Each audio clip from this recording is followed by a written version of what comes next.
बना सकते हैं, लेकिन पार्शियल एक क्वेश्चन बना सकते हैं पार्शियलाइजेशन से। वो कौन सा क्वेश्चन? अगर केवल ये रहता x square plus 2 divided by x square plus 3 और इंटू एक्स स्क्वायर प्लस 4, तो इसको हम लोग पार्शियलाइजेशन से बना देते। मतलब पार्शियलाइजेशन से आप उसी क्वेश्चंस को बना सकते हो जिसमें डिनोमिनेटर का डिग्री न्यूमरेटर से ज़्यादा होगा। अगर डिनोमिनेटर का डिग्री हम पूछें तो इसका गुना इसमें होगा तो एक्चुअली एक्स का पावर 4 आएगा और ऊपर एक्स स्क्वायर है, तो पार्शियलाइजेशन से इस क्वेश्चन को बना सकते हो, है ना, इस क्वेश्चन को नहीं बना सकते हो। बात समझ रहे हो वर्षा? वर्षा, तो ये बात आपको याद भी रखना है कि कभी भी अगर डिग्री ऑफ न्यूमरेटर अगर ज़्यादा हो तो क्या करेंगे, और अगर डिग्री ऑफ डिनोमिनेटर ज़्यादा हो, डिग्री मतलब पावर अगर डिनोमिनेटर का ज़्यादा हो एक्स का हायर डिग्री का, तो क्या करेंगे? याद रहेगा? मतलब लिख लो नोट करके। पार्शियलाइजेशन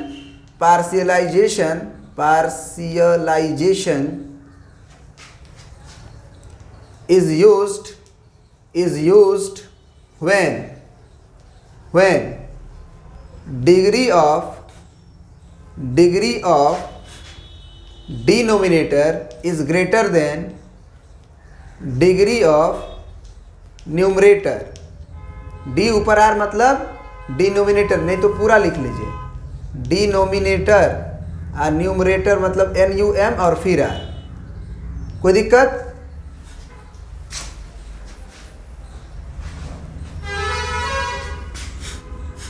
when लिख लीजिएगा अगला, but when degree of numerator मतलब न्यूमरेटर इज ग्रेटर देन, है ना, degree of denominator, then divide and proceed.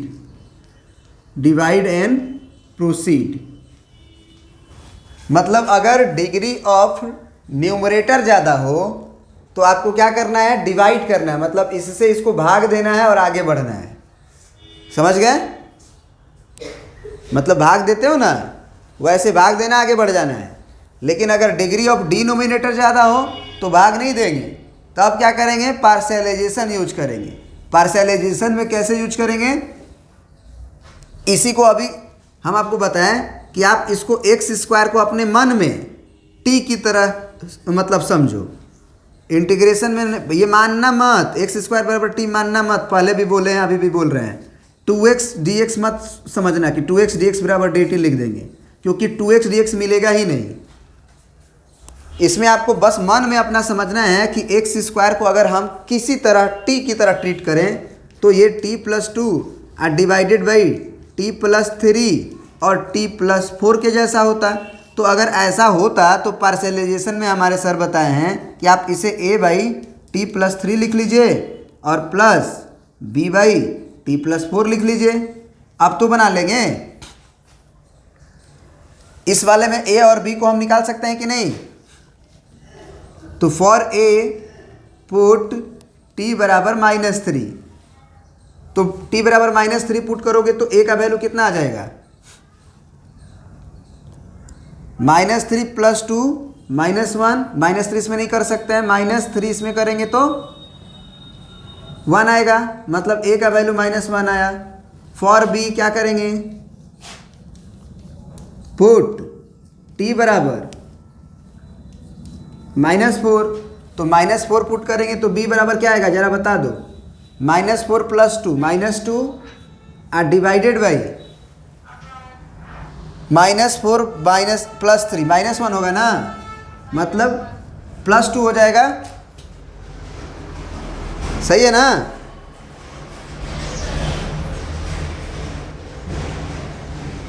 हाँ ठीक है।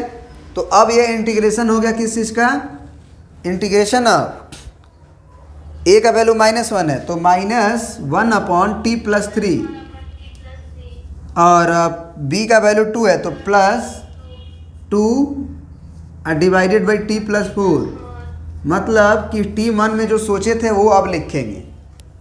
t1 में क्या सोचे थे हम, एक्स स्क्वायर, तो अब इंटीग्रेशन हो गया ये -1 बाई एक्स स्क्वायर प्लस 3 और plus 2 integration of 1 by x square plus 4, x square plus 4 दिखाई दे रहा है ना उधर तक। तो अब जरा अब आप ना इसको लिख के देख लो अरेंज करके, ये आएगा। मतलब यहाँ पे आप ऐसे लिखो कि इंटीग्रेशन, क्या हम इसको पहले लिख सकते हैं, मैंने 2 वाला को 2 डिवाइडेड बाई कितना x square plus 4 minus integration 1 divided by x square plus 3। अब तुम ना इसका एलसीएम लेके देखो, चलो इसको कुछ देर के लिए अभी हटाते हैं, इसका एलसीएम लेके देखो, ये आ जाएगा। ये इसका मल्टीप्लाई इसमें होगा ना, इसका मल्टीप्लाई इसमें होगा ना, एलसीएम लेंगे तो इन दोनों का एलसीएम लेंगे तो इसका मल्टीप्लाई इसमें, इसका मल्टीप्लाई इसमें होगा कि नहीं होगा। तो ये आएगा 2x स्क्वायर प्लस 6 आएगा ना। इसका मल्टीप्लाई इसमें होगा तो माइनस के साथ होगा, तो -x स्क्वायर -4, मतलब कि ऊपर में आ रहा है 2x स्क्वायर प्लस 6 और -x स्क्वायर -4, ये आ रहा है। अब देखो तो 2x स्क्वायर में से x स्क्वायर गायब होगा तो x स्क्वायर आएगा, 6 में से 4 घटेगा तो 2 आएगा, और एलसीएम तो आता ही है। तो ये बात याद रखना, लेकिन इसमें अगर तुम करोगे ना और पार्शियलाइजेशन करके करोगे तो नहीं आएगा, क्योंकि इसमें डिग्री ऑफ न्यूमरेटर और डिग्री ऑफ डिनोमिनेटर बराबर है। इसमें इसका गुना होगा तो x का पावर 4 आएगा, इसमें भी इसका गुना होगा तो x का पावर 4 आएगा। समझ रहे हो बात को समझ रहे हो ना। तो इस चीज को समझना कि डिग्री ऑफ न्यूमरेटर जो है वो क्या है, बराबर है तो काम नहीं करेगा पार्शियलाइजेशन। तो अब जरा आप बताओ कि इसका इंटीग्रेशन तो आप कर सकते हो, अगर हम पूछे कि इसका इंटीग्रेशन बताओ तो इसका इंटीग्रेशन कितना होगा बता दो आप। इसका इंटीग्रेशन हम लिख सकते हैं 2 बाहर 1 बाई एक्स स्क्वायर प्लस √2 का होल स्क्वायर और minus integration 1 by x square plus √3 का होल स्क्वायर। किस फॉर्मूला के जैसा है ये, 1 by x square plus a square क्या होता है, टेन इनवर्स वाला होता है, 1 by a tan inverse x by a. चमकना चाहिए फटाक से एकदम, फार्मूला एकदम फास्ट याद करो। तो 2 इंटू 1 बाई ए, तो 1 बाई ए मतलब 1 बाई √2, क्योंकि ए यही है और ये x है, और ये टेन इनवर्स x बाई ए, तो a का मतलब √2, फिर माइनस ये 1 बाई ए तो 1 बाई √3 और टेन इनवर्स x बाई √3 और प्लस c। क्लियर है ना, कहीं कोई दिक्कत समझने में, बोलिए।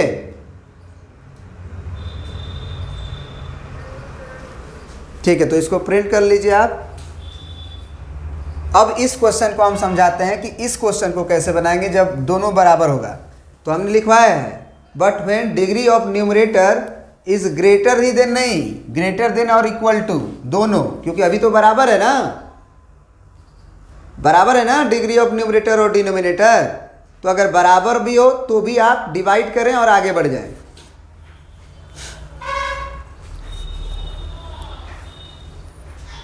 मिटा दें इसको।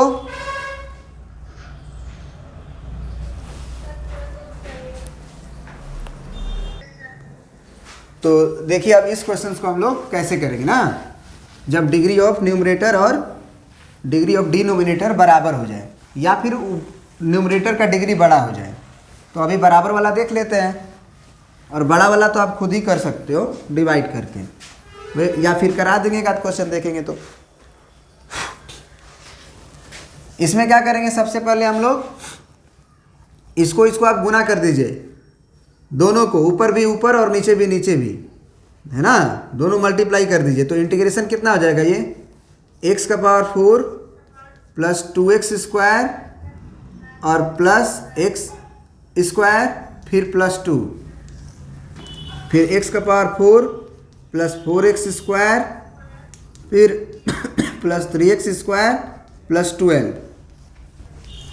तो x का पावर 4 प्लस 2 और 1 3x स्क्वायर प्लस 2 और डिवाइडेड बाई x का पावर 4 प्लस 4 3 7x स्क्वायर और प्लस 12। अब आप भाग दीजिए, है ना, डिवाइड करिए। रफ में भी कर सकते हैं, रफ में ही करिए। तो x का पावर 4, रफ का मतलब ये नहीं कि आप पिछले पेज पे चले जाइएगा एग्जामिनेशन हॉल में भी। रफ का मतलब अपने कॉपी पे ही यहाँ लाइन खींचिएगा, रफ कीजिएगा, क्योंकि एग्जामिनर भी वो डिवाइड देखेगा, वो करेगा नहीं आपके साथ। अब अगर डायरेक्ट लिख दोगे तो डिवाइड करना पड़ेगा, उसे करना पड़ेगा। तो थोड़ा गुस्सा हो सकता है, तो समझ ही सकते हो, कुछ भी कर सकता है। x का पावर 4 प्लस 7x का पावर 2 और प्लस 12, इसका डिवाइड करना है हमको। x का power 4 plus 3x square plus 2 में कै बार में जाएगा? 1 बार में ना।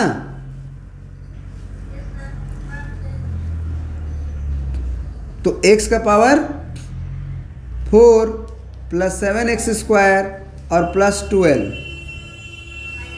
तो माइनस माइनस माइनस ये कैंसिल आउट हो गया। ये कितना बचेगा? तो माइनस का 4x स्क्वायर बचेगा ना, बोलो। और माइनस का कितना? 10। ठीक है, क्या अब डिवाइड कर पाएंगे?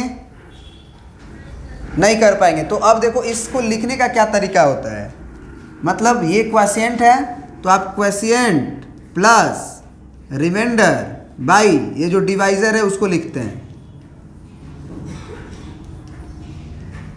ठीक है ना। इस पूरे प्रोसेस को मतलब आप जो करते हो, क्या करते हो आप? डिवाइडेंड बरा, है ना, ये मतलब ऐसे लिखा जाता है, quotient plus remainder by divisor. क्यों लिखा जाता है बता देते हैं।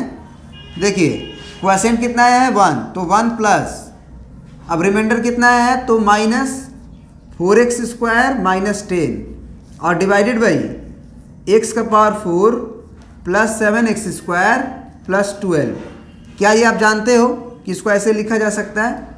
नहीं जानते हो तो ये एग्जांपल देखो। 2 से अगर हम डिवाइड किए, मान लीजिए कि 15 को, मतलब आपको दिया गया है कि 15 डिवाइडेड बाई, चलिए हम कर लेते हैं ना, इसको 6 कर लेते हैं। 15 डिवाइडेड बाई 6 के जगह पे आप 7 ही कर लो, 7 कर लो। तो अब क्या कर दोगे? 7 दूना के 14 लिखोगे, 1 बचेगा। तो ज़रा सोचो कि क्या ये 15/7 को, जो कि यहाँ दिया गया था दिस बाई दिस को, क्या हम अभी अभी जो बोले, क्या क्वोशिएंट यानी कि 2 प्लस रिमाइंडर बाई डिवीज़र तो 1/7 लिख सकते हैं क्या? एलसीएम लेके देखो तो आएगा ये रिजल्ट। 7 एकम 7, 7 दूना के 14 और 1 15 आ जाएगा ना। तो एकदम ये याद कर लेना कि इस चीज़ को क्वोशिएंट प्लस जो रिमाइंडर बचता है और फिर डिवाइड जिससे किया जाता है, मतलब यही वाला चीज़ आता है। ठीक है, याद रहेगा। अब उसके बाद तो आप देख ही लिए कि अब उसके बाद तो क्वेश्चन आसान हो गया। इसको मिटा देना।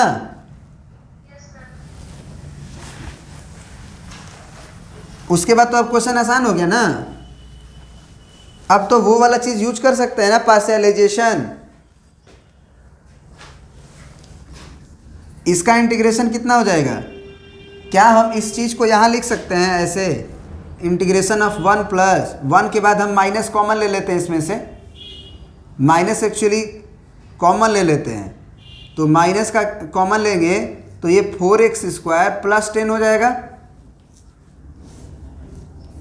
और डिवाइडेड बाई, आप एक काम करो ना, 2 भी कॉमन ले लो, माइनस का 2 कॉमन लेंगे तो ये 2 बचेगा और ये प्लस में 5 बचेगा। सही है ना, बोलो। नीचे वाला को हम क्या लिख सकते हैं? ज़रा सोचना। पहले x का पावर 4 7x स्क्वायर प्लस 12 था, तो किसका फैक्टर था ये? यही वाला का ना, नीचे ही वाला का ना। तो इसका इंटीग्रेशन तो आप x लिख दो, -2 इंटीग्रेशन, इसको ढोना पड़ेगा क्योंकि अभी पार्शियलाइजेशन वाला कहानी शुरू होगा। अब क्या करेंगे ज़रा बताओ आप हमें। इसे हम ये लिख सकते हैं एक्स स्क्वायर प्लस 3 वाला और फिर एक्स स्क्वायर प्लस 4 वाला, क्योंकि इसी का फैक्टर से ना आया था। ठीक है ना वर्षा? अब जरा आप हमें बताओ कि फिर x square x square x square एक तरह सब जगह है, कभी भी एक तरह है, पार्शलाइजेशन यूज कर लो उसको टी की तरह मान के। मतलब कभी भी integration T cube by T cube plus 3 और टी क्यूब प्लस 7 हो, तो सब जगह अगर टी क्यू दिखाई दे रहा है और डिग्री ऑफ डिनोमिनेटर ज़्यादा है तो आप पार्शलाइजेशन यूज कर सकते हो उसको के की तरह मान के। अब इसको हम टी क्यू को ना अपने मन में के रखेंगे, डिफरेंशिएट नहीं करेंगे। मतलब ये नहीं करेंगे कि 3t स्क्वायर डी टी बराबर डी के लिखेंगे ना, बिल्कुल नहीं। बस आपको एक फंक्शन को दूसरे फंक्शन में चेंज करना है। तो k प्लस 1 डिवाइडेड बाई के प्लस 3 और के प्लस 7 लिख के हम आगे बढ़ेंगे। और फिर k का पहले वैल्यू निकाल ले, मतलब इसको लिख देंगे ना a बाई के प्लस 3 अब प्लस b बाई के प्लस 7 और ट्रिक से a भी निकालेंगे। समझ रहे हो बात को? बात को समझ रहे हो ना? माने एक जैसा अगर सब जगह हो, एक जैसा सब जगह अगर हो, कहीं भी अंतर नहीं होना चाहिए, सब जगह एक समान होना चाहिए। तो अगर सब जगह एक समान होगा, इसको रिकॉर्डिंग कर देना चाहिए, तुमको याद दिलाना चाहिए। सब जगह अगर एक जैसा होगा, सब जगह अगर एक जैसा होगा तो उसमें हम पार्शलाइजेशन यूज कर सकते हैं, उसको अपने मन में के की तरह मान के। तो अब यही कहानी कुछ यहाँ पे भी है। क्या है? इसको तो मिटा देते हैं क्योंकि ये नीचे लिख चुके हैं।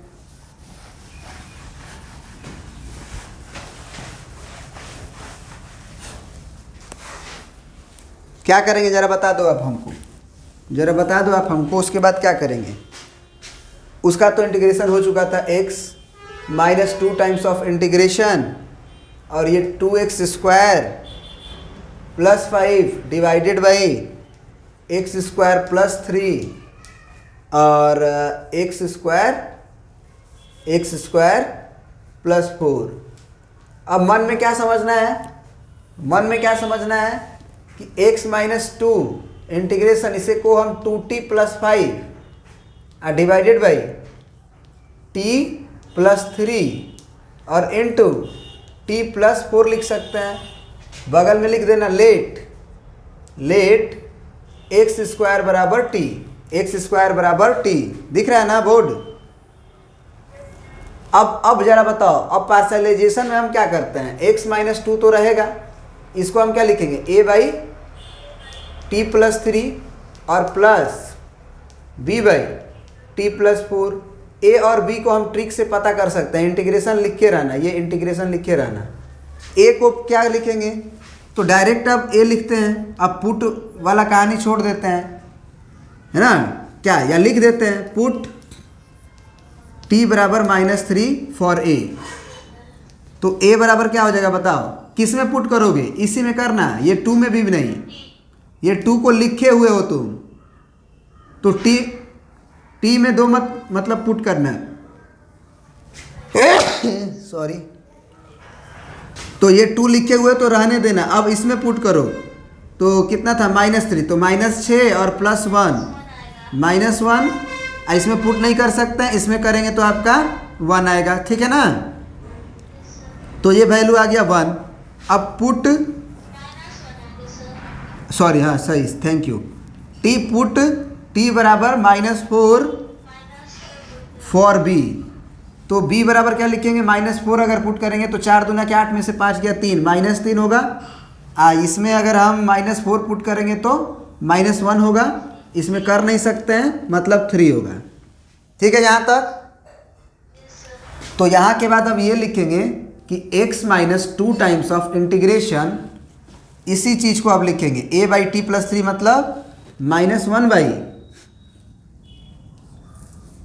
बोलो t प्लस 3 ना, और फिर प्लस में b, यानी कि b का वैल्यू 3 है तो ठीक है, plus 3 by T plus 4। D T वगैरह आप तो लिखते ही हो, वो लिखो। ठीक है? उसके बाद इसको मिटा दें, इसको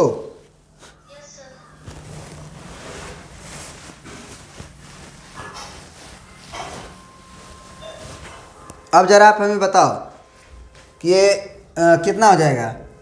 ये इम्प्लाई है, ये माइनस नहीं है। एक्स अंदर भेज देते हैं 2 को, तो माइनस प्लस और 2, इसका इंटीग्रेशन कितना हो जाएगा जी, ln t+3, और इस -2 को इधर भी भेजना पड़ेगा, तो -6 और ln mod t+4 और +c। इसमें ln c नहीं लिखेंगे। क्यों नहीं लिखेंगे, चाहे लिख भी सकते हैं, क्योंकि एगो x अकेला बच रहा है तो सब मैनेज नहीं हो पाएगा, इसलिए। तो x+2 ln और t क्या था हमारा, तो x²। अरे गलती हो गया, बहुत भयंकर गलती हो गया, ये समझ लेना। यहाँ पे बहुत भयंकर गलती हो रहा है। क्या गलती हो रहा है पता है तुम्हें? तुम x² को जब तुम t माने हो ना, तो ऐसा नहीं समझना है कि DC वाला था वो DC वाला थोड़ी था, DC वाला नहीं था। बात समझे कि नहीं समझे? यहाँ के बाद आपको t रख देना होगा। क्यों? क्योंकि जैसे ही x² t होगा तो 2x dx जो है वो dt होगा, और 2x dx कहाँ था इसमें 2x dx था, कहीं था? तो इसका मतलब यहाँ के बाद आप गलती कर रहे हो, वो तो दिख गया, नहीं तो फिर गड़बड़ हो जाता है। आपको क्या करना पड़ेगा इसमें, थोड़ा सा पार्शलाइजेशन करने के बाद ऐसे x माइनस, ये तो t लिखो ही मत, है ना, t लिखो ही मत। ये dx था, dx ही रहने दो। t तो मन में पुट किए हैं, ये dx ही रहने दो। ये dx ही है, dx ही है, सब dx है, ये भी dx है, क्योंकि वो अब जस्ट आपको लिखना पड़ेगा। मतलब आप x -2 टाइम्स ऑफ इंटीग्रेशन, और वहाँ पे क्या लिखते हैं, -1 बाई कितना, t के जगह पे x² + 5, है ना, और प्लस 3 डिवाइडेड बाई x² + 4 यहाँ के बाद, क्योंकि t x² था। कोई दिक्कत? तो x minus plus 2 integration of minus plus 2 हो जाएगा ना, integration of 1 by x² plus, इसको लिख सकते हैं √5 का whole square, minus plus -3 × 6 integration of 1 by x² plus 2²। अब यही वाला फॉर्मूला यहाँ लगा लीजिए आप। हाँ, 1/a tan इनवर्स x/√5, क्योंकि x/a होता है, -6 फिर 1/a और tan inverse x/2 plus c, तो आप लिखते ही हो। तो फाइनल आंसर हो जाएगा x प्लस, देखो यही गलती हो जाती है कभी कभी, तो ये एक्चुअली हमसे जो गलती हुई वो आप ज़रूर सीखिएगा कि सर क्यों रुक गए। सर को तो याद आ गया, हमको भी याद आना चाहिए, नहीं तो फिर गड़बड़ कर दोगे, आता हुआ क्वेश्चन का आंसर गलत कर दोगे। तो स्टेप मार्किंग रहेगा तो 2-4 मार्क्स मिल जाएगा, नहीं तो कुछ नहीं मिलने वाला है। चलिए, आपका ये क्वेश्चन नंबर 18 हुआ। अभी क्वेश्चन नंबर 19 पे आते हैं। ये प्रिंट हो चुका है।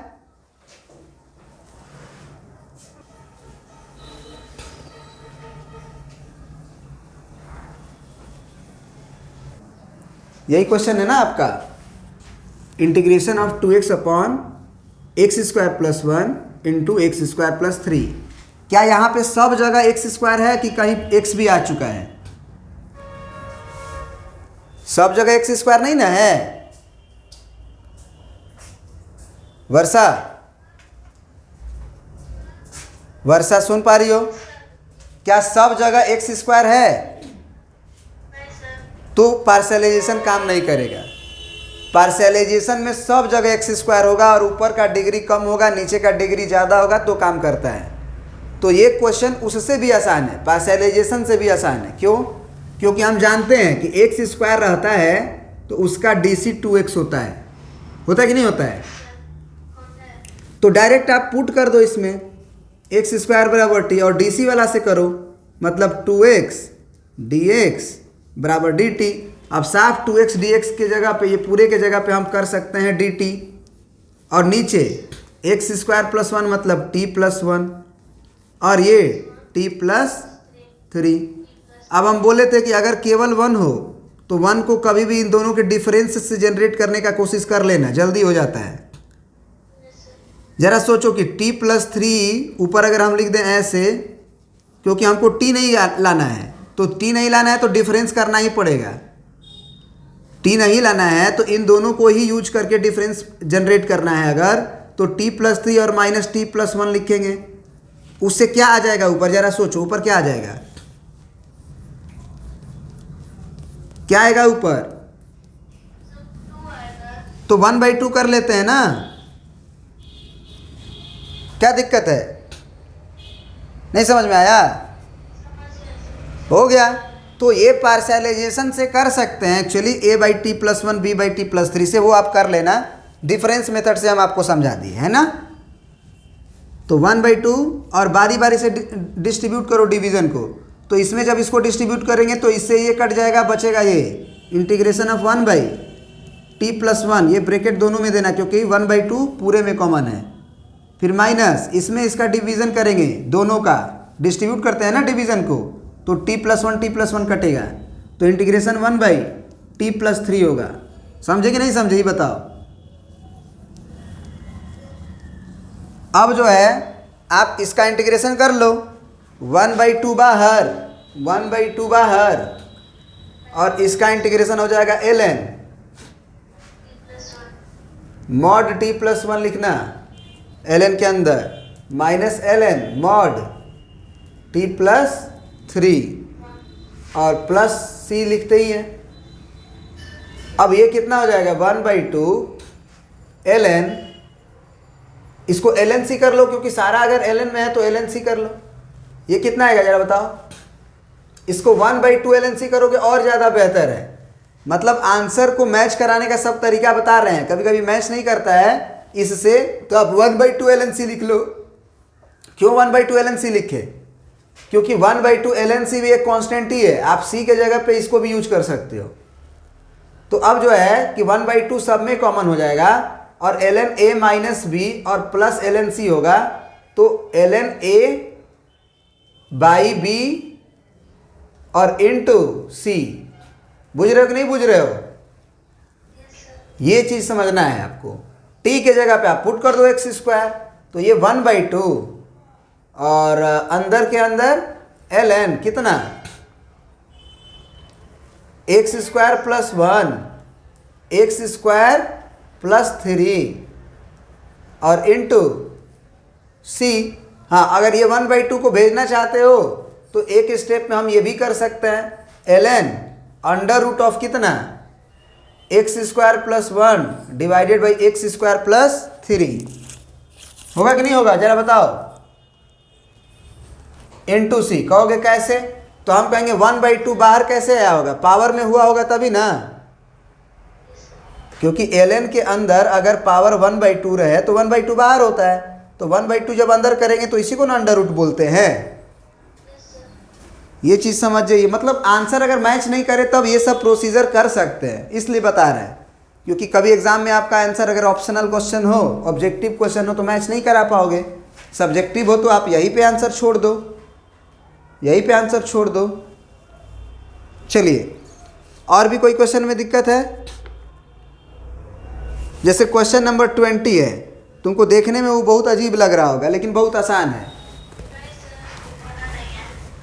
नहीं बना?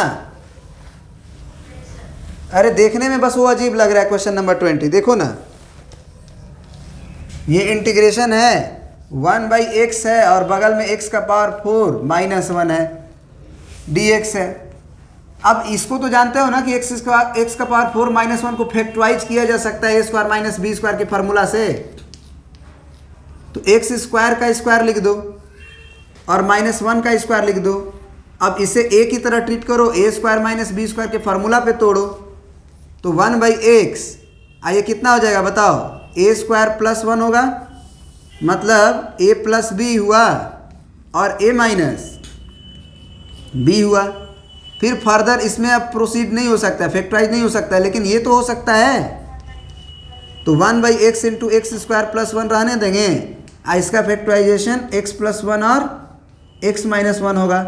बताओ ट्रिक से हम किसे किसे निकाल सकते हैं? अगर हम इसको पार्शलाइजेशन से बदलें तो a/x plus bx plus c लिखना पड़ेगा, bx प्लस c लिखना पड़ेगा, x square plus 1 plus c/x plus 1 और प्लस बताओ d/x माइनस 1। ट्रिक से हम किसे किसे प्राप्त कर सकते हैं? ए को भी पता कर सकते हैं, सी को भी पता कर सकते हैं, डी को भी पता कर सकते हैं, बी और सी को पता नहीं कर सकते हैं क्योंकि ये क्वाड्रेटिक वाला है। लीनियर जितना भी होता है ना और सब अलग अलग हो और पावर अगर 1 हो तो पता किया जा सकता है, नहीं तो पार्शलाइजेशन का वीडियोस को देखना पड़ेगा आपका पिछला, जो इसके पहले वाला बनाए थे। समझ पा रहे हो आप कि कैसे हम लोग ट्रिक से कौन कौन पता कर सकते हैं और कौन कौन पता नहीं कर सकते हैं? तो जरा कर ही लेते हैं इस क्वेश्चन को। हम बोले ना कि फॉर ट्रिक कौन कौन पता किया जा सकता है?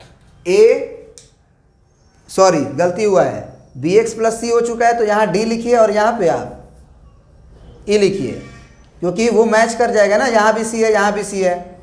तो ट्रिक से किसे किसे प्राप्त कर सकते हैं? a को, d को एंड e को, और b को और c को कैसे करेंगे? हाँ, for putting some defined value of x, defined value of x है ना। तो पहले ट्रिक से प्राप्त कर लेते हैं, आसान हो जाएगा। तो फॉर a क्या पुट करेंगे? For a put x is equal to 0, क्योंकि a के नीचे वाला x है तो x को 0 पुट करेंगे इसमें। तो a बराबर डायरेक्ट बताना आप हमको, a बराबर क्या होगा? 1 डिवाइडेड बाई, क्योंकि ये 1 है, 1 डिवाइडेड बाई 0 इसमें नहीं पुट करेंगे, इसमें पुट करेंगे। तो 1 इंटू 4, सॉरी ये भी तो 1 ही था ना, ये भी 1 ही था ना। तो 1 इंटू नहीं 0 पुट किए थे तो ये 1 इंटू 1 इंटू 1 ही ना होगा जी। तो a का वैल्यू 1 आ गया। फॉर b पुट b तो निकाल ही नहीं सकते ना ट्रिक से, तो 4d d पुट करना है। कितना भाई? d के नीचे कितना? हाफ। सही बात, जवाब। x प्लस 1 को 0 करेंगे तो आपका आएगा कितना? x का वैल्यू -1। तो -1 पुट करेंगे तो डायरेक्ट हम d बराबर क्या लिखेंगे? 1 डिवाइडेड बाई, इसमें पुट करना है तो आपका -1 था तो ये एक्चुअली -1 होगा, इंटू ये 1 हो जाएगा क्योंकि स्क्वायर है, तो -1 का स्क्वायर 1 और 1 2, तो 1 इंटू 2 इंटू, यहाँ -1 पुट नहीं कर सकते, यहाँ पुट करेंगे तो -2, यानी कि आपका हो गया 1/4 प्लस में, क्योंकि माइनस माइनस प्लस हो जाएगा। फॉर ई पुट ई के नीचे वाला x माइनस 1 को 0, मतलब x बराबर 1 है ना। तो क्या हो जाएगा? e बराबर 1 डिवाइडेड बाई 1 जब पुट करेंगे यहाँ पे तो ये 1 होगा, इंटू 1 और 1 2 होगा, और ये 1 और 1 2 होगा, मतलब कि 1/4 निकल गया ना।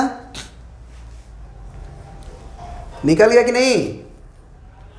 तो a बराबर 1, d बराबर 1/4 एंड e बराबर 1/4, b और c निकालना है हमें। तो फॉर b बराबर क्या करें बोलो? हाँ, तो for b and c put, क्या पुट करें बताओ? 0 कर चुके हैं, x बराबर 0 हो चुका है, और x बराबर 0 कर भी नहीं सकते हैं, एक्चुअली किए नहीं है। x बराबर 0 अब कर भी नहीं सकते हैं क्योंकि एक बार कर भी चुके हैं, और x बराबर 0 हमारे फंक्शन को अनडिफाइंड कर रहा है। तो फंक्शन को अगर अनडिफाइंड कर रहा है तो पुट नहीं कर सकते हैं। तो x बराबर 2 पुट कर लो, x बराबर 2 पुट कर लो। तो 2 पुट करोगे तो क्या आएगा LHS में 1/2 गुने 2 दूना 4 और 1 5 गुने 2 और 1 3 गुने 1 और RHS में पुट करो तो A/2 प्लस 2 पुट कर रहे हो तो 2B प्लस C होगा और डिवाइडेड बाई 5 प्लस D क्या आया हुआ था 1/4 ना, चलो D ही रहने दो अभी, D डिवाइडेड बाई 3 होगा और प्लस E डिवाइडेड बाई 1 होगा। क्लियर है? यहां तक क्लियर है ना? तो अब बताओ LHS में क्या आने वाला है? LHS में क्या आने वाला है भाई? 5 दूना के 10, 10 तिया के 30, 1/30। RHS में A का वैल्यू बता दो, A का वैल्यू भी अब रखो। A का वैल्यू क्या है? 1/1 है केवल ना, तो 1/2 होगा और फिर प्लस 2B प्लस C, तो प्लस 2B प्लस C और डिवाइडेड बाई 5 है और प्लस D का वैल्यू कितना है आपका 1/4 और 3 है तो 1/12 हो जाएगा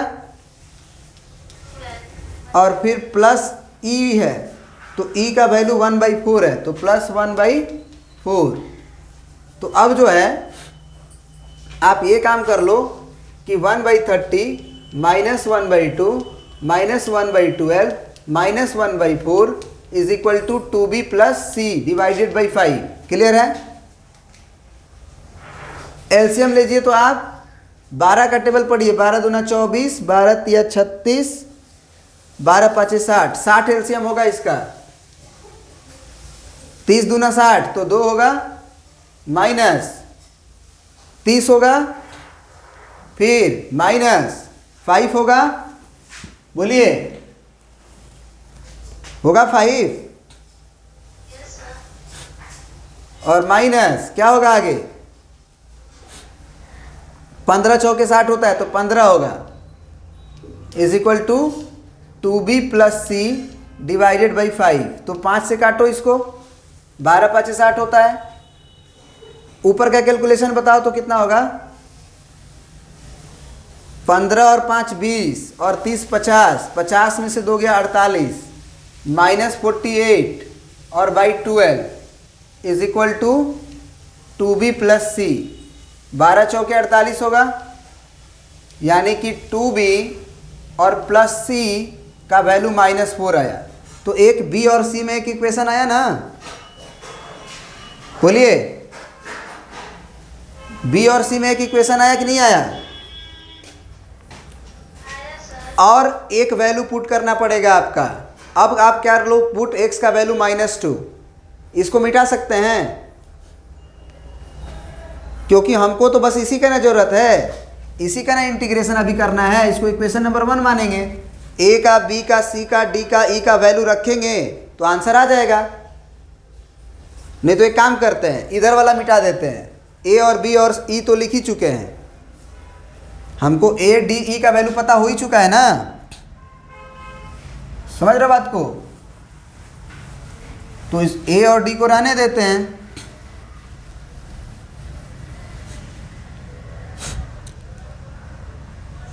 चलिए इसको मिटाते हैं आप।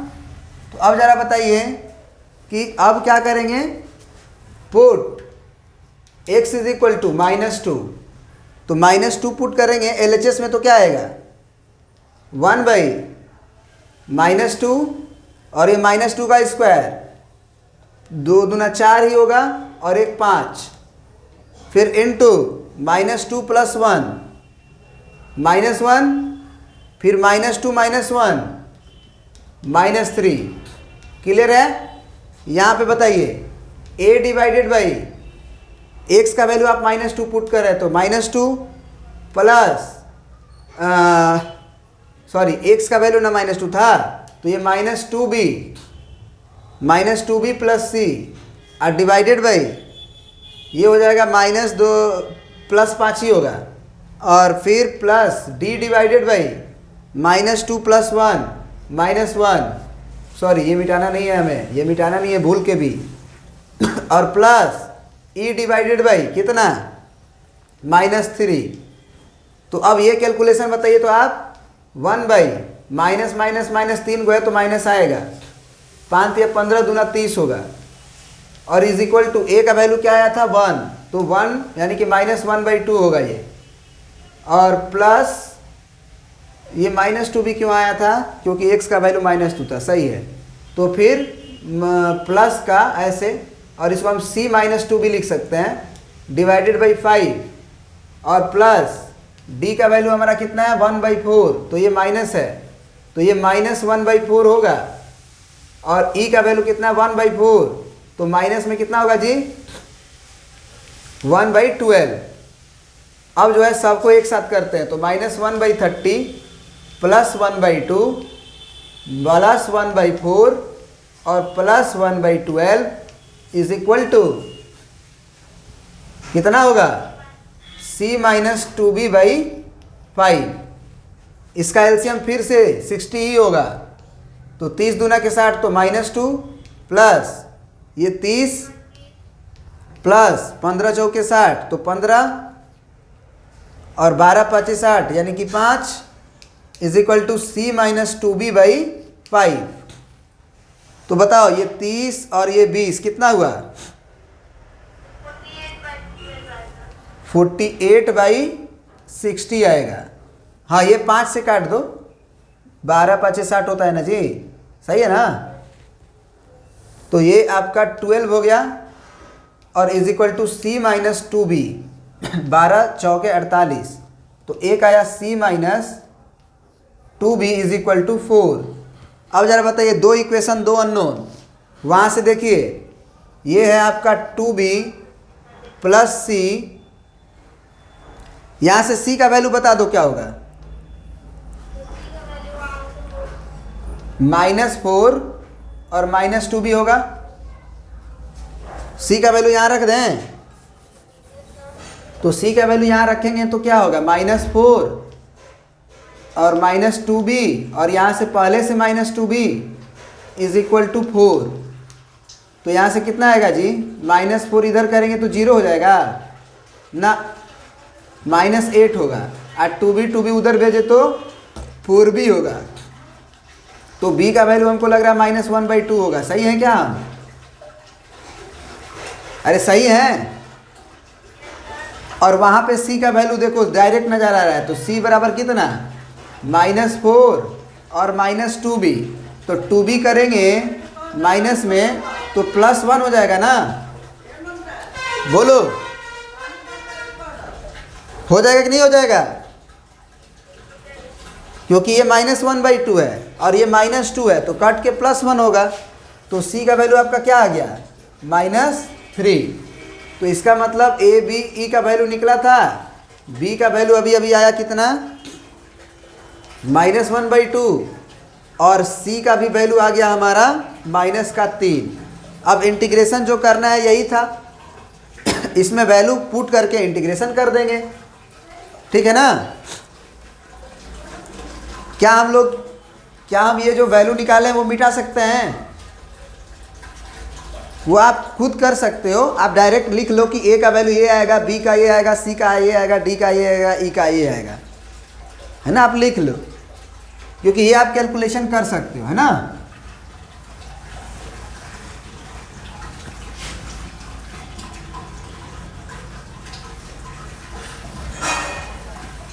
मतलब देखें ना कि अगर इसका इंटीग्रेशन करने चलोगे तो कितना हार्ड है, क्योंकि डिनोमिनेटर में है सब, तो पार्शलाइजेशन उसे कितना इजी कर देता है। हाँ थोड़ा समय लगता है चीज़ों में, लेकिन उसे इजी कर देता है।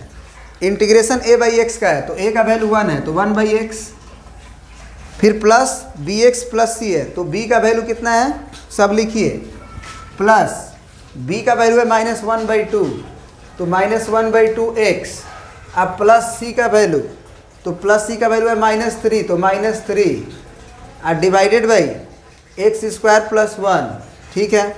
फिर प्लस d है, तो d का वैल्यू है हमारा 1/4, अच्छा डी और ई दोनों का वैल्यू 1/4 आया था कि एक ठो का माइनस था? याद है ना?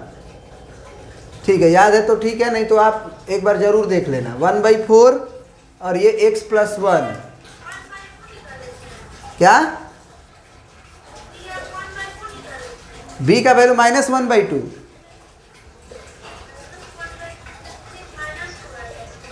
ना b का वैल्यू -1/2 ही आया था, हम देखे थे, -1/2 ही आया था, हम देखे थे, हमको याद है। नहीं याद होगा तो वो कर सकते हो, वो कांस्टेंट है, कॉन्सेप्ट सीख गए हो, है ना, कॉन्सेप्ट सीख गए हो कि करना क्या है। और प्लस में लास्ट में ई है, तो ई का वैल्यू कितना है? 1/4 है, तो 1/4 और इंटू x-1। अब इसका इंटीग्रेशन हो गया ln x, इसका भी, इसका dc सेट कर लो, इसका dc कितना होगा ऊपर? इसको क्या करते हैं ना कि -1/2 को दोनों में डिस्ट्रीब्यूट करेंगे। देखो ध्यान से देखना, ये x² + 1 को इसमें भी और इसमें भी डिस्ट्रीब्यूट करेंगे, तो ये -1/2 है और x/x² + 1 है, और फिर -3/x² + 1 है। ऐसा कर सकते हैं कि नहीं कर सकते हैं? बोलो, कर सकते हैं। लेकिन इसका DC ऊपर नहीं है, तो इसका DC ऊपर लिख दो, 2 से मल्टीप्लाई और 2 से डिवाइड। अब 2x इसका DC हो गया, इसको तो कर ही सकते हैं, प्लस 1/4 इसका इंटीग्रेशन ln mod x+1, फिर प्लस, फिर 1/4 इसका integration ln mod x-1 + c।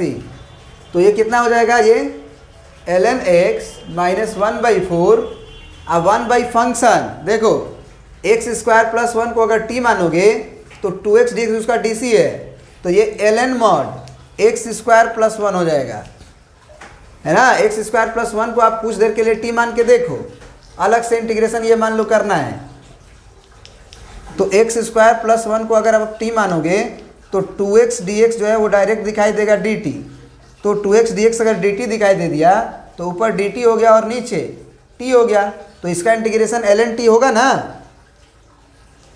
और t के जगह पे आप क्या रखोगे? x² + 1, तो डायरेक्ट लिख दिए, फिर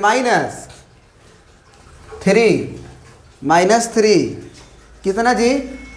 इसको मिटाओ, इसकी कोई ज़रूरत नहीं है, ये तो हम बस सिखाए हैं। तो -3 और इसका हो जाएगा tan इनवर्स x, फिर प्लस इसका तो कर ही चुके हैं, तो आप 1/4 कॉमन लेके ऐसे भी लिख सकते हो, ln x+1 और इंटू x-1 + c, है ना, कर सकते हैं जी। ये x² -1 भी लिख सकते हो। उसके बाद आप फर्दर जो है आप आंसर को मैच करा सकते हो, कोई दिक्कत तो है नहीं। तो हमको लग रहा है कि ये हो गया, और भी कुछ पूछना है? अच्छा ठीक है, तो अगले क्लास में पूछ लीजिएगा। अभी तो नहीं करा रहा है वेक्टर क्लास, लेकिन कराएंगे। एक्चुअली क्या है ना कि बच्चे जुड़ेंगे तब तो, बच्चे जुड़ ही नहीं रहे हैं तो क्या करा के करोगे? आप जैसे बोले कि वेक्टर का क्लास चाहिए, तो अब हो सकता है कि इसी में करा दें या शाम को करा दें। ठीक है, थैंक यू।